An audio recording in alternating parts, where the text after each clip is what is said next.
예, 안녕하십니까. 용인시병 국회의원 부승찬입니다.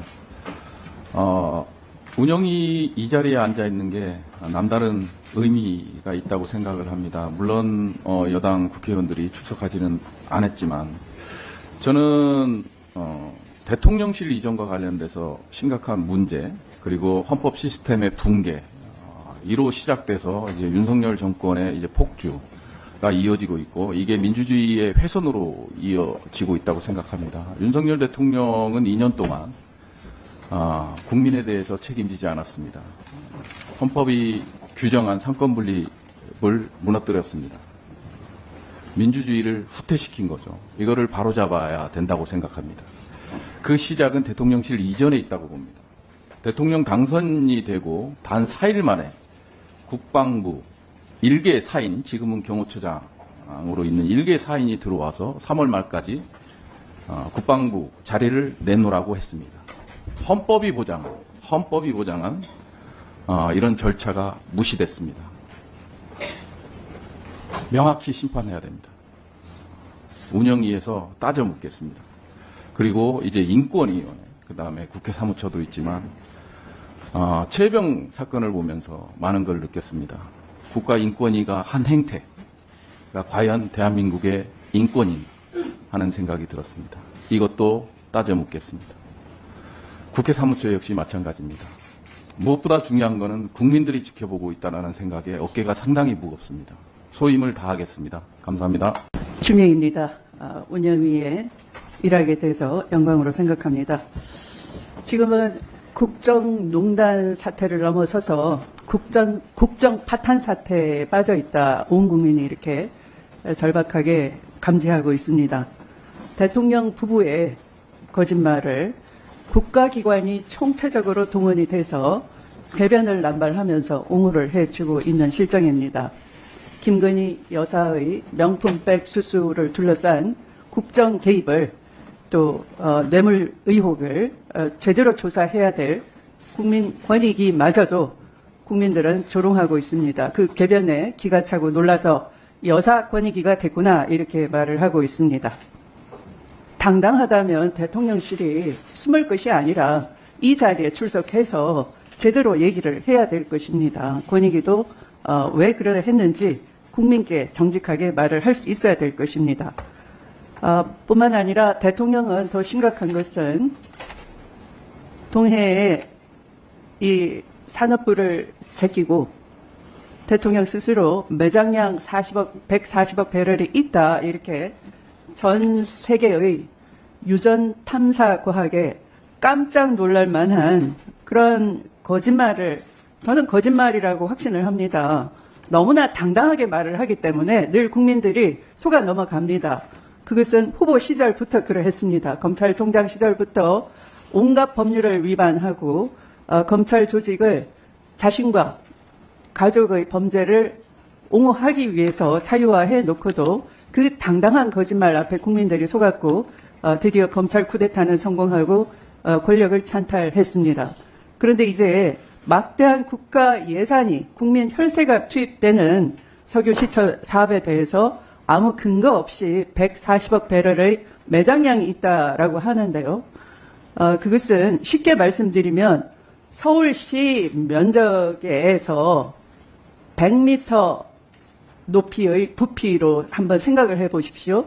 그 정도의 이 양호한 저류층이라고 하면 석유가 생산되는 근원암에서 그 석유가 흘러나와서 그 석유를 시추할 수 있는 그 양호한 저류층이 서울시 면적에다가 100m 높이로 있을 부피를 상상해 보십시오.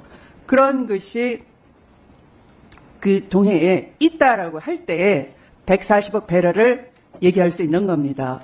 그게 가능한 얘기입니까? 전혀 가능하지 않는 것이죠. 그래서 이미 우드사이드사가 2014년에도 한번 그 3D로 탐사를 했고요. 계속해서 3D 탐사를 했는데 그럼에도 불구하고 유망 구조일 확률이 별로 없어서 철수를 한 것인데 왜 갑자기 잠재 구조가 유망 구조가 됐는지 그 근거가 없다는 것이죠. 근거를 밝혀야 될 것입니다. 왜? 다른 나라 외국에서는 사기업이 석유 재벌 회사들이 그들의 위험 비용으로, 위험 부담으로 하는 것이지만 우리는 이미 지금 국민의힘에서 이 성공불 융자를 하겠다라는 식으로 위험을 국민에게 전가시키는 계획을 세우고 있는 겁니다. 그러니까 점차 국민에게 위험 지경으로 끌고 가는 일을 벌이기 때문에 이것에 대해서는 반드시 규명이 돼야 되는 것이죠. 근거를 제시하지 않는다면. 그래서 대통령실이 대통령의 거짓말을 옹호하는 기관이 아니라 국민에게 어떤 근거로 그런 나라의 예산을 그런 데 투입하는 것인지 정정당당하게 밝혀야 될 것입니다. 대통령의 거짓말도 당당하고 그 옹호하는 국가기관이 모두 총체적으로 일사불란하게 거짓말을 옹호하는 데만 몰두한다면 이것을 전체주의라고 하는 겁니다. 국가를 더 이상 전체주의적으로 운영한다면 우리는 좌시하지 않을 것입니다.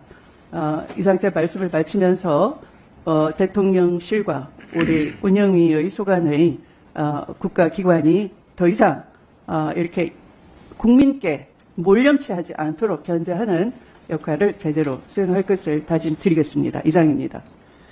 네, 존경하는 박창대 위원장님 발언 기회 주셔서 감사합니다. 초선이 첫 번째 전체 회의부터 지각을 했습니다. 오늘 조금 전에 과방위에서 방송사법 상임위 의결이 이루어졌는데 제가 이석하면 의결 정족수에 문제가 생길 수 있어서 끝까지 자리를 지키느라 늦었다는 점 양해 구하겠습니다. 저는 더불어민주당 인천 부평갑 국회의원 노종면입니다. 운영위의 그 피감 기관수를 보니까 8개더라고요. 가장 적다고 하는데 대통령 비서실 등 우리나라 권력기관을 견제 감시하는 매우 중요한 상임위임을 알고 있고요. 그래서 막중한 책임감을 느끼며 이 자리에 있습니다. 이번 총선에서 더불어민주당은 우리 유권자들께 이체 양명주라는 키워드를 제시했습니다. 그리고 헌정사상 최초로 과반이 넘는 과반인 야당이 야당으로 탄생했습니다. 이체 양명주의 문제점에 공감하는 국민 뜻, 유권자 뜻이 반영된 결과라고 생각합니다.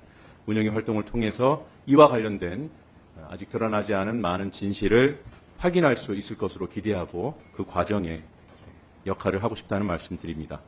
그 이체 양명주뿐만 아니라 최근에 유전 게이트라고 불릴 만한 의혹 사안이 또 추가가 됐고요. 또 왜 그렇게 천공 관련된 의혹은 잦아들지 않는지 최근 불거진 여러 가지 정책 사안들, 무통주사, 상속세, 또 이 유전 개발 문제까지 논란이 불거지면 천공이 등장하는 이상한 일들이 여전히 이어지고 있습니다. 단순한 우연일까? 음모론으로 치부하면 될 일일까? 정말 실체가 있는 것은 아닌가? 규명하는 노력을 다 하겠습니다. 지금 우리나라가 처해 있는 환경, 국민께서 처해 있는 이 환경 많이 어렵습니다. 윤석열 정부가 국정 기조를 바꿔야만 해결되는 문제라고 보고 있습니다. 여러 상임위 활동을 통해서 국회가 정부 정책과 제도를 바꾸고 견제할 수 있겠지만 운영이 특징이라면 국정 기조 전반을 바꾸는 데 기여할 수 있는 상임위라는 생각을 합니다. 그럴 힘이 있고 또 그럴 책무가 있다고 믿고 있습니다. 열띠게 토론하고 또 뛰어서 해결책을 찾는 위원이 될 수 있도록 노력하겠습니다. 감사합니다. 국민의힘 의원님들이 참석하지 않은 채로 국회 운영위원회가 개최된 것에 유감을 표합니다. 특히 당연직인 국민의힘 추경호 원내대표는 출석하셔야 하는 것 아닌가라는 말씀 드리고요. 제 오른쪽이 이렇게 휑합니다. 이 휑해서 좋은 거는 존경하는 박찬대 의원님 얼굴을 정확하게 볼 수 있다는 게 말고는 좋은 점이 하나도 없다. 이런 말씀 드리고요. 대통령실 관련 현안이 너무 많습니다.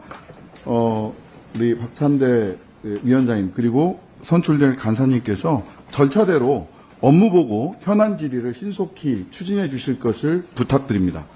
업무보고에서 현안 관련해서 대통령실 관계자 중에서 특히 자녀 로스쿨 진학 및 김현장 채용 특혜 의혹 받고 있는 김주현 민정수석 직접 나오셔서 답변하셔야 된다라고 생각합니다. 두 번째, 명품 가방 받고도 청탁금지법 위반이 아니라는 김건희 여사의 측근 행정관 두 사람 반드시 출석하셔서 답변하셔야 될 것으로 보입니다.